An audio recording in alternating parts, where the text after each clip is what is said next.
Samajwadi party का भोकर में जलसा मुनक्किद हुआ। समाजवादी पार्टी और बीएसपी ने नांदेड़ पार्लिमानी हल्के में अपना मुश्तरका उम्मीदवार मैदान में उतारा है। अब्दुल समद सेठ की तशहीर के लिए भोकर में एक बड़े जलसे का इनेकाद अमल में आया। जलसे में समाजवादी पार्टी की रियासती सदर सैयद मोइन मेहमान खुसूसी की हैसियत से शरीक रहे।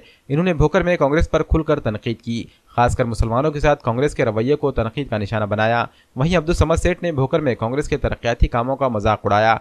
इन्होंने भोकर की हकीकी तरक्की के लिए समाजवादी पार्टी को कामयाब बनाने की अपील की। भोकर में समाजवादी पार्टी के जलसे में लाखों अवाम ने शिरकत की।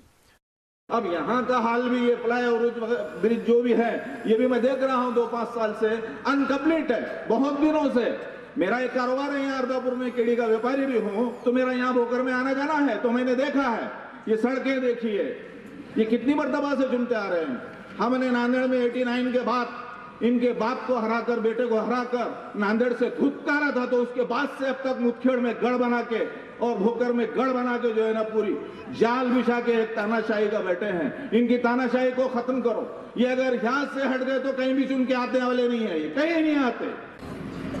कि एक वक्त भी प्रेस कॉन्फ्रेंस लेकर अशोक चौहान या डीपी सावंत या अमर राजूरकर या उनकी अहलिया जो यहाँ की मेंबर ऑफ असेंबली है, क्या उन्होंने एक भी मर्तबा आकर मुसलमानों से माफी मांगी कि हाँ स्टेज पे यह हो चुका था? क्या उस शख्स को जिसका नाम जगदीश है उसको उसकी रुकनियत से कांग्रेस पार्टी से हकालपट्टी की? नहीं मेरे भाई, क्योंकि उनको भी पता है कि थोड़े दिन का मुसलमानों का गुस्सा रहता, बाद में हमारे जर खरीद गुलाम आ जाते, फिर वही राग लगते, बीजेपी को रोको, बीजेपी की रोको, बीजेपी की रोको।